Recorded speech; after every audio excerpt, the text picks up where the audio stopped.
Oui, alors si dans le premier dossier, il n'y a aucun souci pour nous, nous allons voter bien sûr pour la remise gracieuse de ces deux personnes qui assuraient les régies. Et ce n'est pas toujours facile, donc elles ont été victimes de vol, ces régies. Et aux questions que nous avons posées en commission, et je remercie la qualité encore, je le dis, parce que ce n'est pas toujours le cas. Donc quand c'est le cas, je le dis. Et quand ça ne sera pas le cas, je le dirai aussi.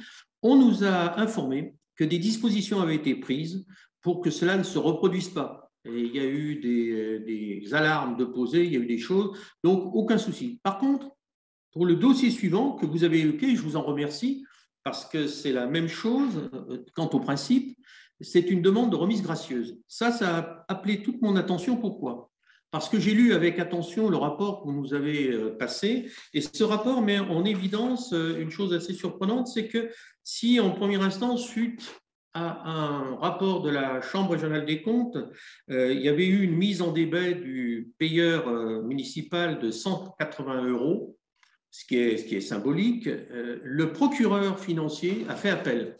Et ça a attiré mon attention parce que c'est extrêmement rare qu'un procureur financier fasse appel. Et il a prononcé, lui, un débet de 78 134,50 €. Alors, en commission, bien sûr, j'ai posé la question, c'est le lieu, et on m'a dit que ça s'adressait, la question était la suivante, à combien de personnes était destiné, je ne vais pas reprendre tout le dossier, le paiement des heures supplémentaires dont il est question ici. Et on m'a dit qu'il s'agissait de 10 personnes et c'était des attachés de direction.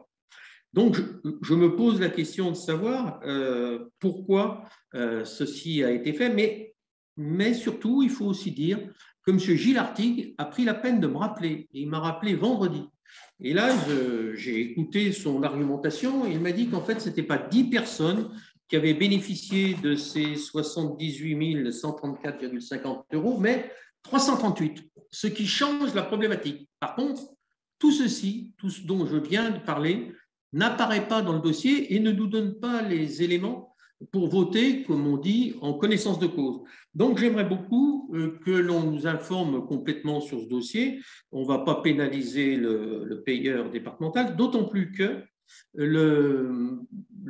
comment dire, le procès est passé, enfin l'appel est passé le 16 septembre au tribunal administratif et que le prononcé du jugement se fera le 7 octobre.